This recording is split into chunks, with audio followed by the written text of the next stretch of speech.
kind of touched on it, I think, last time, where you would come home and he may tear something up.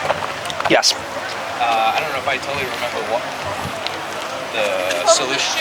Well, so yeah. But like, obviously the solution is he's just going to be in his crate. Kind of. That's part of the solution, right? So part of the solution is obviously management, making sure he's not in a position to be able to get away with it. The other side of it is being in a position to catch it so we can address it, right? Now, that side is a lot harder. Sometimes you got to get creative with that, where, you know, some dogs won't do it at all if you're home, you know what I mean? And you got to figure out something else maybe he'll get into, you know, that you can catch him and correct him for it.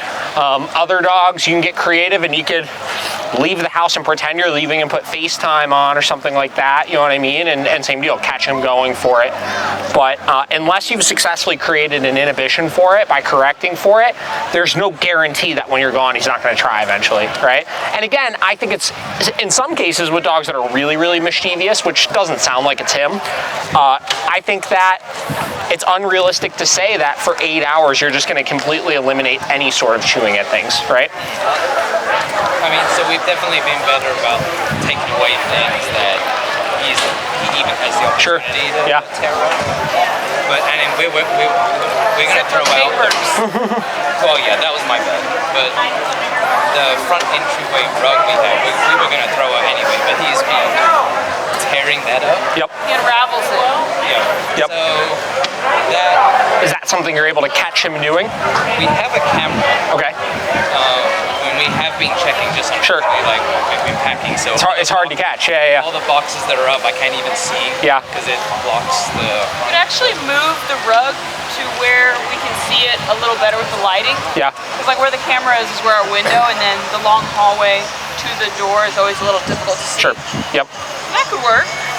Yeah, that might be a solution for it. And then the other side is, you know, slowly giving him access as opposed to giving him total access, right? So if you could puppy-proof an area of the house where there's nothing he's going to get into, and then start developing that routine of you being a little bit more free and not rehearsing this behavior at all, that's going to start to become habitualized, whereas you give him more access, his brain isn't even going to go to 8 hours, I need to find something to entertain myself, because he's already practiced 8 hours of not getting into things.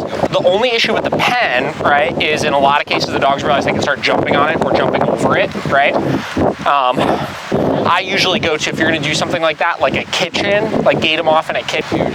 Yeah. Okay, now we're going to hit 4 hours. Yeah, and before you get too crazy with leaving him out for those extended periods, make sure you can do it in the crate first, you know what I mean? Maybe spend a month where it's like when we leave the house, even if for 6 hours, 7 hours, whatever, we have him in the crate, develop that habit first, then move your way up to the kitchen, right, or something like that. Do that for a month, right, see if you run into any issues, then maybe give him a little more space, just little by little build it up.